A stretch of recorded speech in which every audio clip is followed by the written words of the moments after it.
My name is Sister Joanne, and I was born near Zanin in the Limpopo province. So how did I come to my vocation?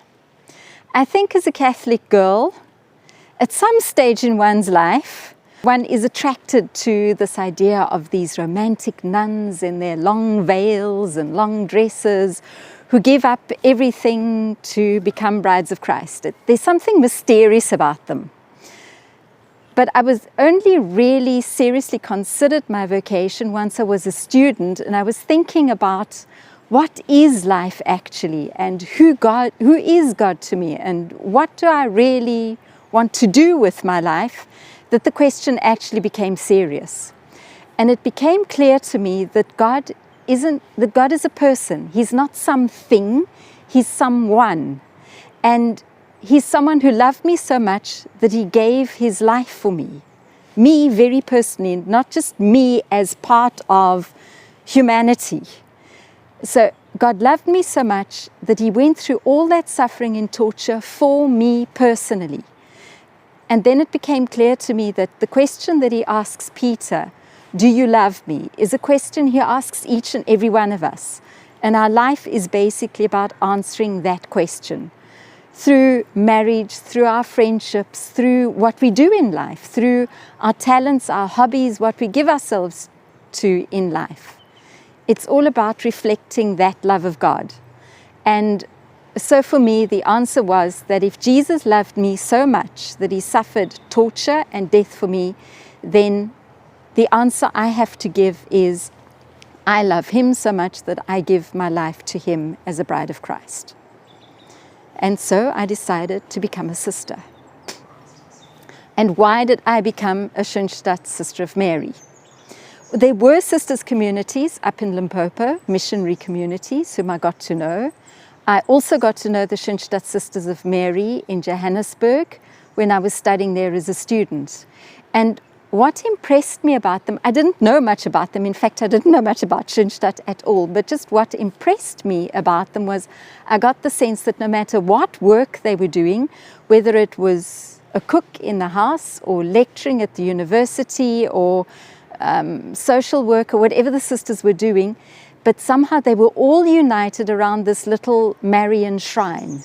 And the other thing that impressed me was one of the sisters gave me a book based on the writings of their founder, Father Kentenich. It was called Everyday Sanctity.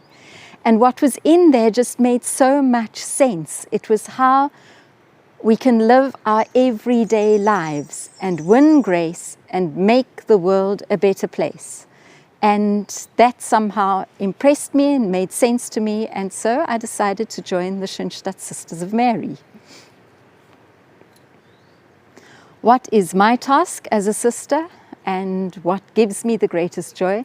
Well, for most of my life as a sister, I trained as a teacher, so for most of my life as a sister, I've been working with youth, with young women and pilgrims.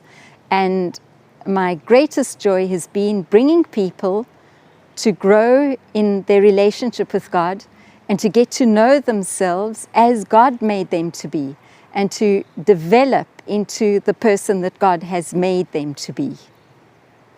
What is it like to be a sister? People often ask. And what's the hardest thing or greatest challenge to me as a sister?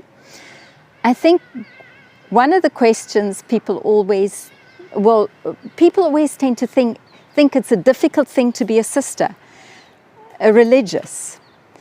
But I think it's difficult to make any of those great life's decisions are difficult. I mean, it's just as difficult to marry or not to marry, to take up a great career and dedicate your life to some kind of research or something.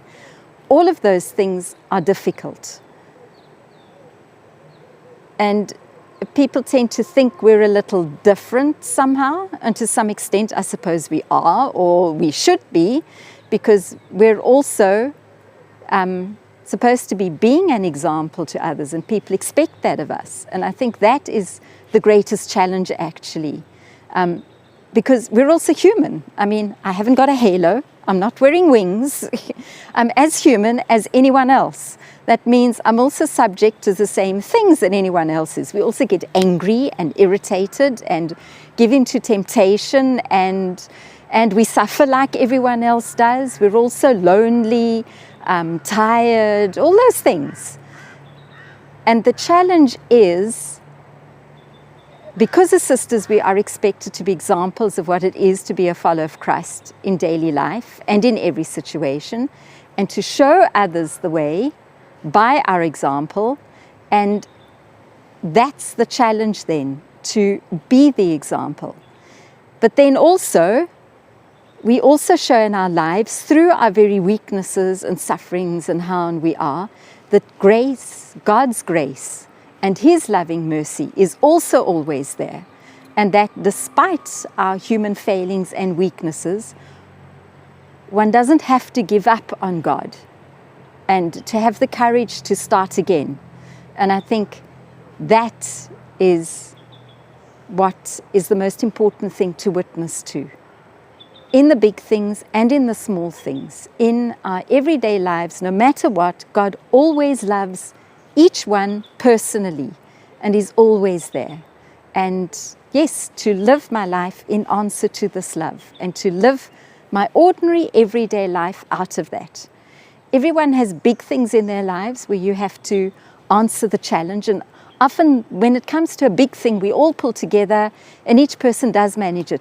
But it's the little everyday things in our lives, those little everyday things, that's where the witness is so important, and also the witness of God's grace in our weakness and in our failing. So that, I think, is what also is for me the greatest joy and challenge, to be that ordinary everyday witness.